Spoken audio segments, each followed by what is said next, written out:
At the edge of an international border, at the edge of the Pacific, at the edge of innovation, community, education, and discovery, you're listening to At the Edge of It All, a University of San Diego podcast where USD experts speak on topics and stories that impact you and the broader community.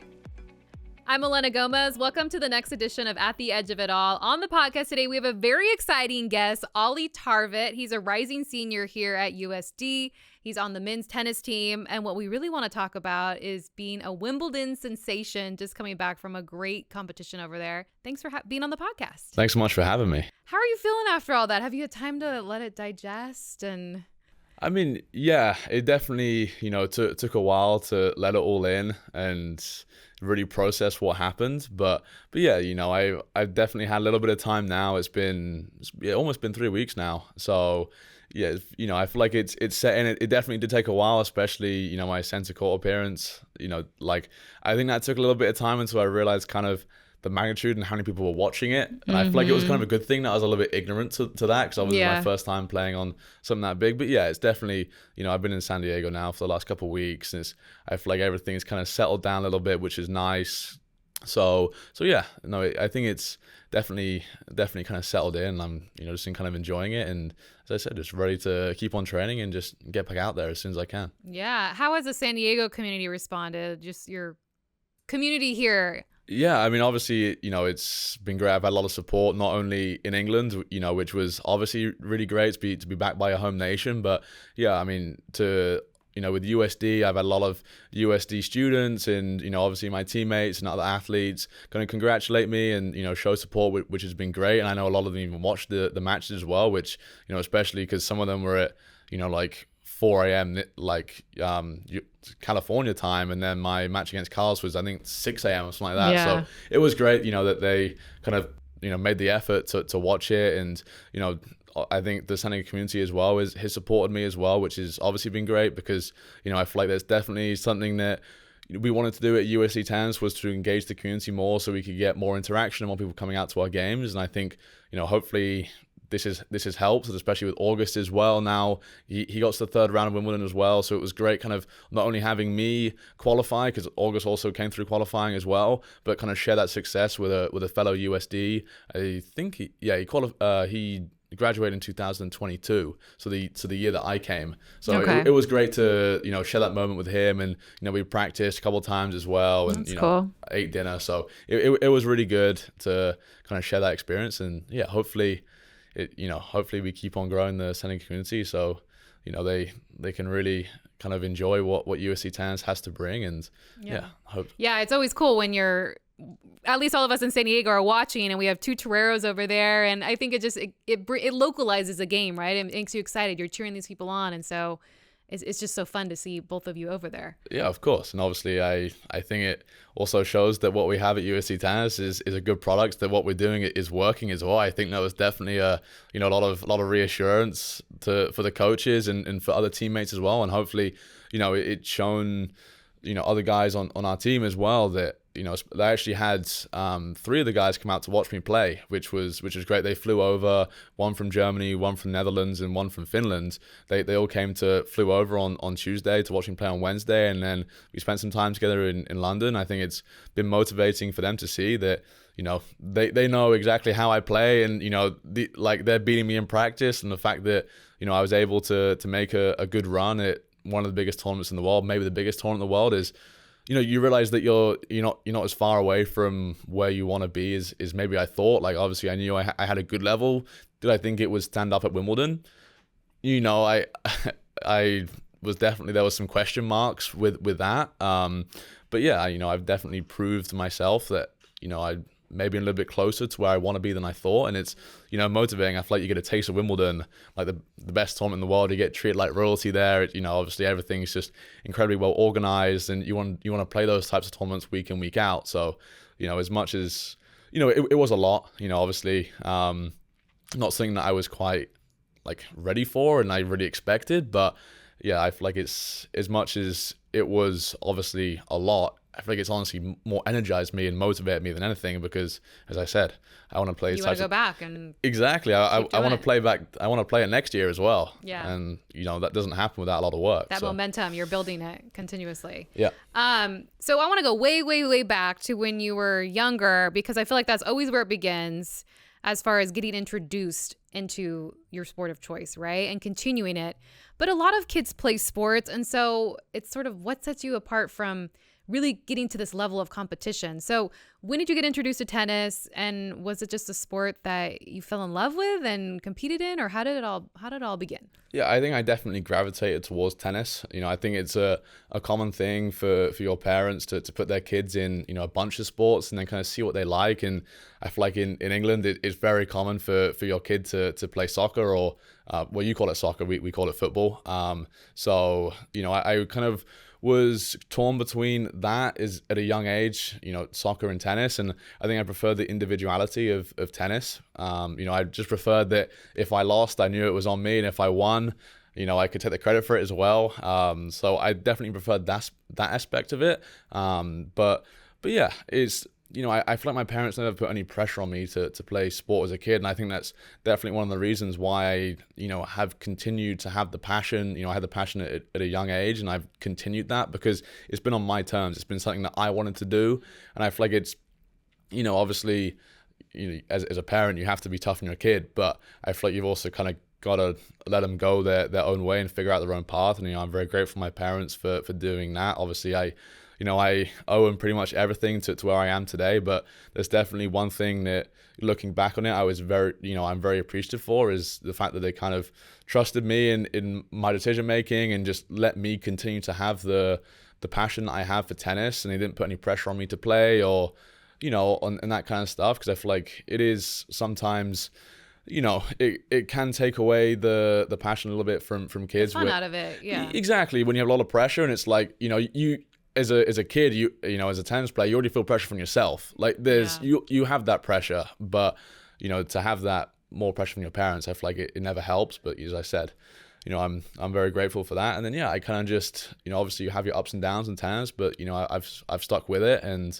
it's kind of brought me to where we are today. When you were younger and you're doing competitions, are you thinking in the back of your head, Wimbledon, like that was the goal, you're gonna work towards this? And if so, what did that look like to lead up to that, if that was your goal, or how did that happen? Yeah, I mean, I definitely think as a kid, it was a tournament that I always went to when I was like 9-10 years old. I always went with my parents.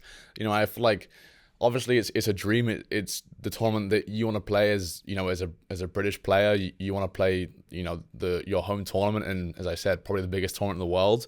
So it was definitely a dream as a kid. But yeah, I feel like you don't really think about these things. It's a very long-term goal to have. I think it's a lot more important to, set smaller goals that are a lot more, like realistic. I think it's a bad word, but they're a lot more like visible. Mm-hmm. And, you can see that, if you do this in, like a month, that you'll get there. And I feel like it's, small stepping stones that then lead you to, your long-term goal and your big dream. And, I definitely think, I was able to play my dream tournament a lot quicker than I thought I was, than I was going to be. Obviously it's still uncertain, even like a week to go, that, I was actually going to play Wimbledon. And then I got the call up, and, obviously qualifying is still great, but, you want to make it to the main site, you want to make it to main draw. And, I definitely, I knew the odds were stacked against me for qualifying, but yeah, I just stuck with it. And, I was able to live out my childhood dream to play on, I mean, not only, any court Wimbledon, but play on center court. So yeah, it was definitely really cool. Yeah. So I kind of want to know the inside of the training that goes on, how you prepare for something like that, and how do you qualify? And this is talking to someone that's like completely out of that world. So how does that process work? What does your training schedule look like, and what did it entail leading up to that big moment? Yeah, I mean, there was definitely a lot of work that got put in, but before Wimbledon, not only, I'm not talking just like a month out, I'm talking years out. It's something that I've definitely credited to USD, because I feel like I was a pretty average recruit, as a pretty average tennis player. You know, I'm not saying anything special now, but I'm definitely a lot further along than I was 3 years ago when I started out at USD. And it's you know, obviously it's a lot of work for myself, but you know, you can't progress in the way that you know that you want to and that you need to if you don't have the you know the right coaches, the right teammates, you know, and not only those, but the right physios and you know the right strength and conditioning coaches. And it's, you know, this is massive credit to USD is that you know their dedication and devotion to me, and you know the passion that each and every one of those people have that I mentioned, the team that surrounds, you know, us has been incredible. And it's definitely been a lot of hard work, but I think, you know, it's also been a lot of fun at the same time. I think that's, you know, I feel like fun you got to be a little bit careful about, because I feel like you can have too much fun where you're not putting in hard work. But, you know, I feel like we definitely have that right balance where, you know, all of us, all 10 of us at USC Tennis on the men's tennis team, like, you know, we still work incredibly hard and we achieve it, you know, we get done what we want to get done on a day-to-day basis, but we still have fun with it. And I think that's, you know, very, very important, because at the same time, like, there's only so much that the coach can push you, and as I back to my point, your parents can push you. At some point, it's got to come from you. It's got to keep that passion. That's the whole reason you started, right? Is the passion for it. Exactly, because it's something that you want to do, and as soon as it becomes like a bit of a chore, it's, you know, you get turned off. Exactly, you stop and you kind of stop putting in the extra hours, the extra work that you need in order to progress, and you know, to beat your competitors. And I think that's, again, it's a massive credit to USD. You know what Ryan Keckley, our head coach, our assistant coach Alex Funkhauser, our second assistant Carlos Brancho has done with the program, and their philosophies of, you know, are incredible. I think that's definitely been shown. You know, even if you look at, you know, where we were as a team my freshman year, I think we finished, you know, top 30, and then we finished top 20 my sophomore year, and now we finished top 10. You know, we're going in the right direction. Right. So yeah, it's definitely been a lot of hard work. And it's Rome definitely wasn't built in a day, and that's, you know, it's exactly the case for athletics, is that, you know, there's a lot of behind the scenes, a lot of things that you don't get to see. I feel like you get to see the finished product, or you know, like the fans of you know, of me playing at Wimbledon, but you know, there was a lot more that went into just me stepping onto Wimbledon. You know, totally. There's a lot of work when no one's watching, even when no coaches are around. There's a lot of work. So yeah, it's definitely been intense, and it's been a long. How many hours are you practicing before a big competition like that? Before a big, it depends how far out. I'd say like a week out, I'm probably sticking to my usual training hours, which are, I'd say about, you know, 4 hours on court, around 4 hours on court, and then, you know, probably an hour and a half in the gym. I'm saying those are probably my average hours per day. And then I think when you get close to the tournament, obviously you have to prioritize being fresh, not only physically but mentally. So, you know, you kind of simmer down a little bit, and, you know, at the end of the day, like, I feel like when you have 2 days to go before a tournament, you got to trust in the practice that you've, you know, put in months before that. You're not going to change anything in 2 days, right. You know? So yeah, you definitely just kind of prioritize just your body and your mind 2 days before, and you're practicing for an hour and a half, and then probably doing a little bit more in the gym and, you know, in the physio, just to make sure that your body's in the right spot. But yeah, that's kind of what, you know, how my training week looks going into a tournament and into Wimbledon. So the first day that you're playing Wimbledon, talk to me about, what are you feeling? Are you like in a pinch me moment? Is it all mental for you? Like, what does day 1 look like for you? I mean, I imagine you're just, I can only imagine, like, you've dreamed of this moment. You live pretty close to Wimbledon. You've been coming here since a kid, and you get on the court. I mean, in qualifying, do you just cry? I don't know, like in qualifying or main draw. Just the first competition you did. I don't know the exact terms. For it. Yeah. The first time you played there. Yeah. I mean, I'll talk about my qualifying. You know, obviously was a bit. You know, I feel like it's just normal to be nervous. I haven't.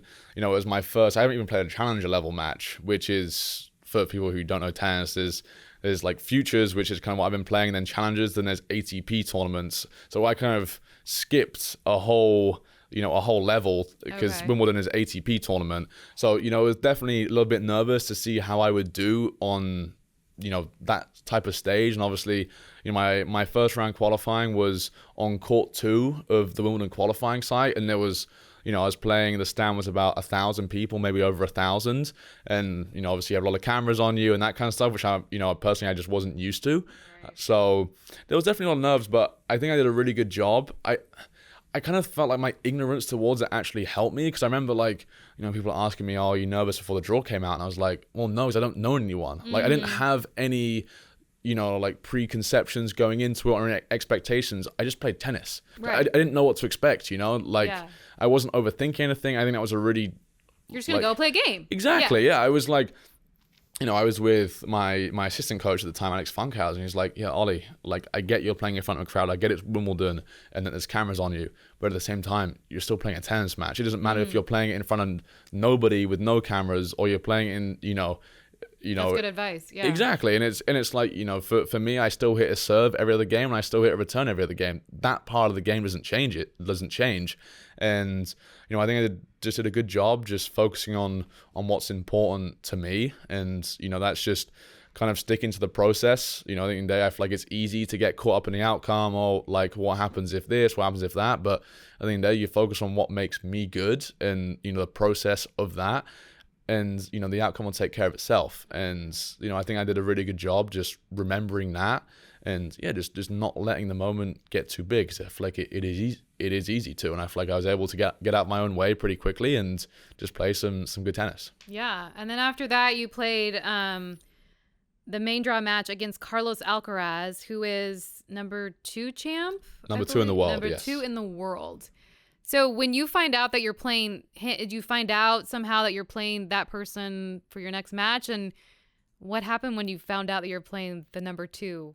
Yeah, I mean, so when the draw came out for main draw, I actually knew more players in the main draw than in the qualifying stuff. I watched them on TV, you kind of grow up watching these guys.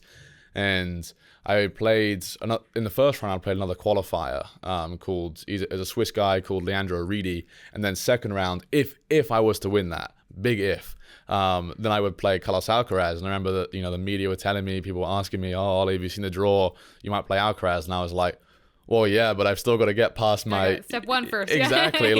You act like I'm, me playing in main draw Wimbledon, I'm just going to cruise past this guy. He's the exact opposite of what's going to happen.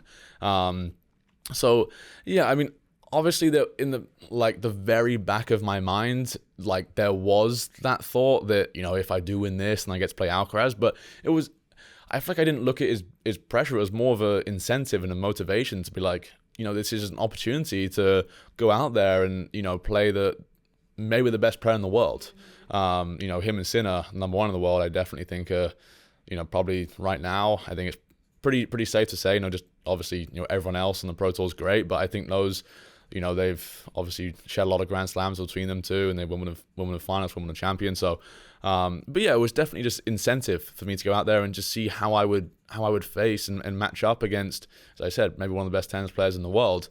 And yeah, it was just, again, I feel like it's, you got to remind yourself that, even though it is a lot of pressure playing on center court and playing against an opponent that, is better than anyone who I've played before, but this is kind of what I work towards. This is what, all those hours that no one sees, that this is what they count towards. And I feel like it's easy to look at that match as a bit frightening and something that you kind of, and you're kind of protecting yourself, saying, well, actually, I don't want to get I don't want to get beaten really easily.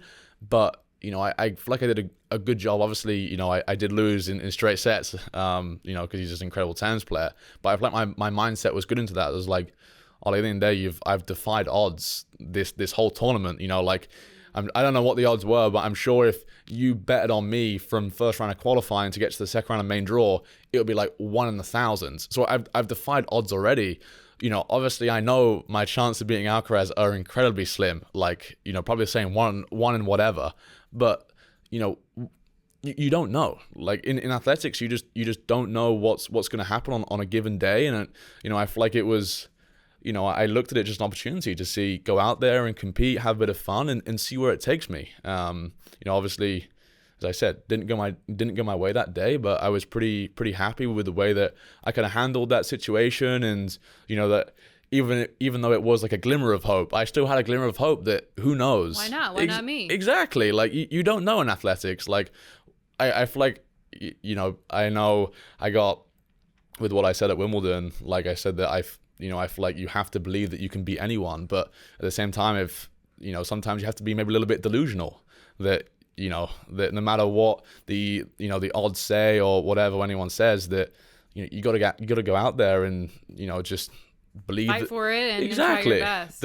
Exactly, and just see where it takes you. And I think I did, as I said, a pretty good job of that. I think you did a great job. Yeah, I was watching some of it. I was like, wow. I mean, just incredible plays. So, and I think you seem to have a good head on your shoulders mentally. I think in sports, a lot of it is really mental, right? Of kind of coaching yourself in your head of like, I can do this. We got this. And as much as it is athletic, physically, it's also a lot of mental, right? To kind of go in there. Yeah, of course. I think it's more mental than anything, than right? physical. I feel like when you get to a certain level, everyone can hit a forehand, everyone can hit a serve, everyone can hit a backhand. That doesn't change. But obviously, there are players which do it better than others. But I think that the biggest difference is definitely the mindset that that these top guys have. That mentally they're just incredible. They're just absolute warriors out there, and it's tough to do it week in, week out, and to be as consistent as they are. It's really not easy. So yeah, I definitely think as much as the physical aspect of it is really important, and they're obviously incredible like tennis players. More than that, they're also just mentally they're also incredible as well. And I think that can sometimes get overlooked. And definitely something that I've tried to value more and more as I've gotten older, and I think that's definitely helped me kind of progress. That that everyone's good. Like even like at US when I'm playing for USD, like you look at these guys on paper who you should beat, these schools who are ranked lower than you. Like the ranking's just a number. Like if you're not mentally prepared to fight and scrap that day, you don't know. And that's, again, it's just what makes athletics fun and in like unpredictable and special is because there's no guarantees in especially in tennis. I feel like that on a given day, if I don't know, you wake up ill or like you're not seeing the ball that well or whatever, something can happen. I feel like it's as much as obviously with Alcaraz, that's kind of what I was hoping for. But, obviously being on the receiving end, USD, we've had a lot of talents, we've had a lot of success. It's something that you've got to have your guard up for, that you got to treat everyone the same, respect everyone the same, no matter who they are, what ranking they have. Yeah. You got to go out there and compete, and you got to take that match away from them, because otherwise you might, find yourself in a sticky situation. Yeah. I was hearing a lot about how this year at Wimbledon, there was a lot of college students playing, you being one of them. The world of sports, I feel like, is changing so much with NIL and these transfer portals we're hearing about, and college sports is just kind of changing. What was your decision to kind of go the college route? You left home in England to come to San Diego. What was your thought process on that? And where do you see, as far as like college sports, I mean, it can have a seat at the table at some of these really big games too. No, of course. I think, I think college is, right now, I think as a junior, I think it's definitely the best option for pretty much everyone is, even if you're a really top junior, because I just think that the product that they have here, and, not just at USD, but, at other universities too, obviously, USD has been a great fit for me, but, obviously, different people have different needs, different things that they gravitate towards. But, I definitely think if you look at my situation when I was in high school, as I said, I definitely wasn't ready with my tennis, and also mentally I was too immature to take on the pro tour. And, I definitely think, college has helped me. It's been like the greatest decision I've ever made with my tennis, because everything's just so organized. It's difficult not to succeed at college because, first of all, you have a team, which is something that I think like is really unique to tennis, is that you actually have, as long as you find the right teammates in the right school, you have 10 other guys who genuinely want the best for you. And it's, that's something that's really special. That not only just your teammates, obviously your coaches want the best for you. And, you know, it makes it just this healthy kind of environment where everyone's pushing each other, you know, for the right thing. And, you know, as much as in practice, you know, kind of we're competing against each other, you know, having a bit of fun with that and pushing each other, we're working towards common goals as a team. You know, like with NCAAs, you wanted to make Sweet 16. Obviously didn't quite happen this spring, but, you know, it's something that you work towards, and something that, you know, is a common goal out of, you know, all 10 of us at USC Tennis.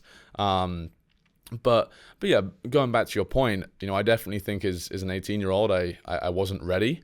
I needed a lot of like mental and to gain a lot of maturity as well before I took on the pro tour, because it is lonely sometimes, especially if you're on the low levels of professional tour.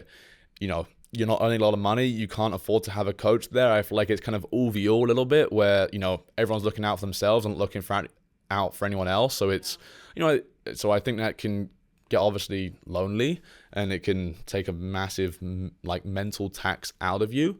But yeah, I think I was, you know, I'm just grateful that, you know, I feel like I had the awareness to be like, okay, like, you know, I'm not good enough for the pro tour right now. And obviously there's, you know, like, you got to kind of keep your ego in check a little bit and be like, you know, I'm not good enough. It is fine. Like, everyone goes at their own rate. Obviously you're looking at like Alcaraz, and, you know, he's like winning Grand Slams when he's 18, 19, but you've also got to be like, okay, I'm not Alcaraz, and I'm nowhere near that level. So, you know, I've got to put my head down in college and just get better. And, you know, in college allows you to exactly do that, because as I said, everything's just really organized. You have, you know, coaches set up practice for you. You have your teammates who are, you know, incredible tennis players who are always there, you know, to hit with and make you better. And then obviously you have your strength and conditioning coaches, you have your physios, your athletic trainers, you have everything there. Everything's given to you. So as long as you kind of stay focused and don't get distracted, you know, by other things, and you really keep your head down, there's no reason why you can't get exponentially better. Your rate of improvement just goes through the roof, as long as you're showing up on a day-to-day basis and giving it 100%. And, you know, obviously you have to find the right fit for you. And as I said, that's where I, you know, massively credit, you know, Ryan Keckley and Alex Funkhauser and Carlos Pantro, because they've been incredible to me, and, you know, incredible coaches. You know, it takes, no matter how much you want it yourself, in order to be a successful tennis player and successful athlete, you need a good team around you. It's just a fact. And yeah, I'm just, as I said, just really grateful for the product USD has and the philosophies that USC Tennis has, because they've just allowed me to thrive here.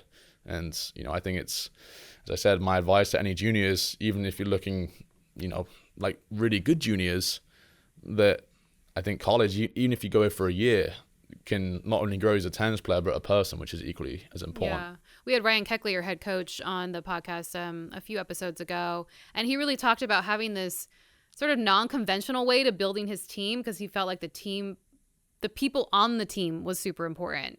Like, he didn't need the biggest and the best. He wanted people that had really good characters, that were really passionate, that could each have a different piece of the puzzle and kind of complement each other. What do you see on the team and with your coach? And you kind of mentioned like having this organization really helped you grow as a team. How much of it also, as you kind of pointed to already, was the people involved, right? Coming to cheer you on, as you shared, but like having that team, but a strong group of characters and people on that team, right? I mean, it's everything. At the end of the day, I mean, Ryan obviously values the right thing, because, as I said, we've, you know, keep on progressing in the rankings. Like, you know, he's clearly valued not only the right things is as a coach, but also the right thing is, you know, as he's recruiting players, that he's found these people who are, you know, motivated and ready to work hard. And I think, you know, it's something that Ryan does a really great job in that he doesn't always, I feel like Ryan says it is diamonds in the rough, that he doesn't, you know, always recruit the players who have like the best results. And I feel like I didn't have the best results, but at the same time, like, you know, he spent a lot of time talking to me, a lot of time like figuring out who I was, what my values were. and he chooses hard work over talent, like every day of the week. Because at the end of the day, like, I feel like it is a little bit cliche to say, but it does trump, like, hard work does trump talent. It eventually it will, maybe not at the start, but you give these guys, you know, if you're putting in an extra hour every day on your own terms, you're eventually going to get better than someone who's a little bit more gifted than you naturally. And I think that's what Ryan does a really great job at, finding people who value the right things, and not only from a tennis like perspective, but also a life perspective, you know, because, you know, we have a great group of guys that, you know, are not only my teammates, but they're also my best mates and my brothers. And I feel like, you know, I feel like I can speak on behalf of all of my teammates that we'd run through a brick wall for each other. And, you know, when you have that unity and that friendship, it's just very difficult to beat us, you know, because we know when things get a little bit rough, a little bit gritty, or, you know, when the moment gets tough, that we're there for each other. And, you know, that goes a really long way, because as I said, tennis isn't an easy sport. You know, you're going to have times where you're not playing well, you're not feeling well, whatever it is. But at the same time, if I look to my left, I look to my right when I'm playing tennis, you know, at USD, and, you know, I have people help me out. I have, you know, like my teammate who's not only, you know, like competing for himself, he's competing for me and he's helping me. Like, it makes a massive difference. I think that's what's given us a tremendous amount of success, not only this season, but, you know, obviously my freshman and sophomore year. Not saying we were as good, but I think we've just maximized, you know, what we've been able to do each year. And again, I don't want to say we're not a talented bunch, because I feel like we do have talent, but maybe there are schools that might bring in, you know, more talent just based on numbers, you know, or stats. Exactly, whatever. But at the same time, I don't think there's a school that can, you know, that really outworks us. And I think that's why we've, you know, been able to, you know, to progress past a lot of teams. As I said, it's just a massive credit to Ryan Keckley and Alex Funkhauser for valuing the right things, and valuing what's important, because, as I said, and it's not only from the tennis perspective, but it makes it a lot more fun, you know, when you have, like, you generally like your teammates, you know, it's not forced. Like, you generally want to, not only on tennis court, we want to be with each other, we want to support each other, but in life, we want to do that. And I think that's what makes us really special, and what makes us a great product, you know, is that we're, you know, like, just a really, really close bunch that, you know, that we share everything on the court, off the court.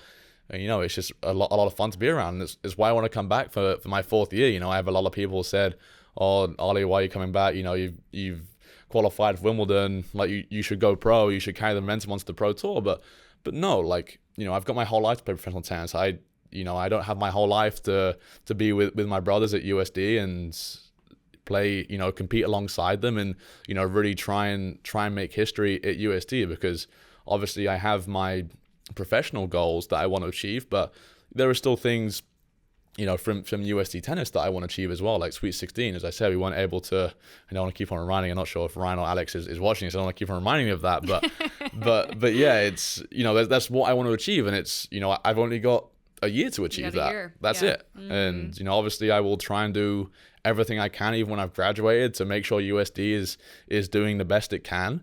But, you know, there's nothing quite like helping out USD by actually playing, you know? Mm-hmm. So. All right. So as you go into your senior year, what's next? I mean, you're talking about the Sweet 16. That's one of your goals. You have Wimbledon on the horizon. What is your plan for the next year? What are some of your goals looking ahead? Yeah, so I'm taking the fall off academics to focus on my professional career, and, you know, kind of get a taste of what it's like, you know, just playing a little bit more of a consistent professional schedule. I'm still going to base myself at San Diego, because I want to be around, you know, my coaches and my teammates. This is my home now. You know, this is where I'm happiest. So, you know, even though I'm going to be not playing collegiate tournaments, you know, I'm still going to be here every day, and, you know, obviously supporting our guys on and being there for team practice, just, you know, on the sideline, and, you know, just supporting when I can. But yeah, you know, that's what I'm going to do from now until January. And then, you know, obviously I'm going to come back for the spring semester, and, you know, hopefully try and make history. You know, I think we did a really good job of breaking some records like this or last spring, but, you know, we achieved a high ranking of 6th in the nation. We finished top 10 in the nation, which, you know, was great. And I think, you know, like I think as a team, we're all very happy with what we were able to do this spring. But I still think there's a lot of meat left on the bone. I think that's one of the many reasons why I want to come back is, because I still definitely think there's more from the UST tennis. I think we can, as much as we had a successful season this year, I would classify it as, there's still goals that I want to achieve. And I think obviously the main one is that NCAA tournament. I definitely want to make a deep run in that. We had a couple injuries this year, which, I think we did a really good job. Like some guys, like our freshman Adrian Brew, really stepped up when it mattered. Because I'm not sure if he, was probably anticipating to play as much as he did, but it's just the way it works. And credit to him, he took that opportunity, as well as he could have, and he played some incredible tennis when we needed him, and that shows a lot of maturity for a freshman, and something that I wish I was able to do as a freshman, but yeah, there's definitely a big thing for us is NCAA, but just keep on. Obviously we got to a high ranking of 6 this year, but there's no reason looking at our roster, looking at what I know of my teammates and what I know of our coaches and our supporting staff, why we can't break top 5. And I feel like we just need to keep on pushing. And obviously, it's going to take a lot of work to get there. And I feel like no one's denying that. And we know that we need to keep our head down. And these things obviously don't come easily. But I think definitely if we value the right things and keep on going in the path that that we've been going on, that hopefully we can make some history. We can make it happen. Yeah. Well, Exactly. Just talking to you and talking to Ryan, and I'm sure at some point we'll talk to some of the other teammates. You guys got it. So Hopefully. Put in the hard work, and a lot of great goals to have. Well, Ollie, thanks so much for joining us and sharing all your stories and all the great things at Wimbledon and your time ahead. And we really appreciate it. No, thanks so much. I appreciate having me. And if you like this episode, be sure to subscribe to catch our next one.